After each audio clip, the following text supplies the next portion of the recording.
Okay, I'm trying this again. Okay, so I've laid the shirt out flat and I've tugged to make sure I pull out any wrinkles so it's as flat as possible. Then I take this right hand sleeve because I want the burst to be coming from right here, and I'm going to fold that sleeve down along the side here. Okay, so then it's going out from there, and then I'm going to work my scrunches out as I go, and I make sure to tug that direction, so I'm kind of pulling any wrinkles out as I go. And my shirt is fairly damp. I pulled it out of the soda ash soak and squeezed it out, but it's still fairly damp, because I find that helps me make the scrunches. Like, I tried this with a dry shirt, and the dry shirt like just foofs back out, whereas the damp shirt cooperates a bit better.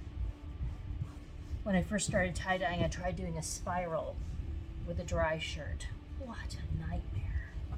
Okay. So, and that's really it.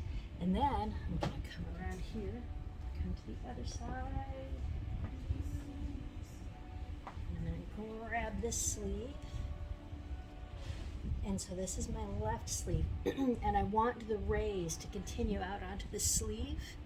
So I'm just gonna scrunch it up, and I'm gonna tuck it in there. So it's gonna be a continuation of these rays from here. And I just kinda tuck it in to that little spot created by the curve of the shirt. That seemed to work out last time. I almost tripped and fell over. I did trip, I just almost fell over. Okay.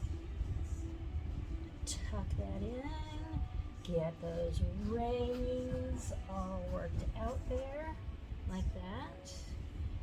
And you know, this is like it's a scrunch, so it's not super perfection with pleats. If you wanted just like a more perfected pleat, then you're gonna measure that out and mark it and, you know, be much more exacting.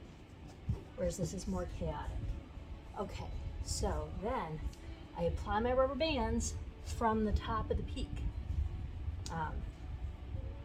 Stephanie over at Belladonna Dyes, she's got really good videos showing you her technique of putting on the rubber bands, and that's who I learned from. But you just keep coming down. And these rubber bands, they're like ponytail rubber bands. Oh, sorry, that light's kind of glaring on that. I find those really great on some of the smaller ends of things, but like, this might be getting to be a little snug.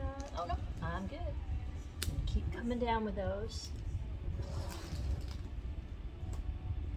Oh, look at that. Sometimes I wash and reuse my rubber bands, so sometimes they get a little bit looser as you use them over time. There we go.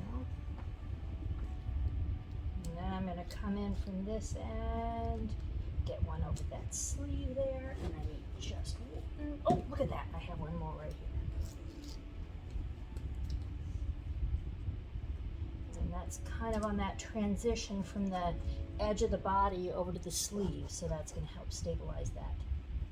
Theoretically, this is, like I said, this is only the second time I've done this. Maybe I didn't say that. I tried taping this before and it didn't work, so this is my second try. So I said some things the first time that I don't know if I said this time.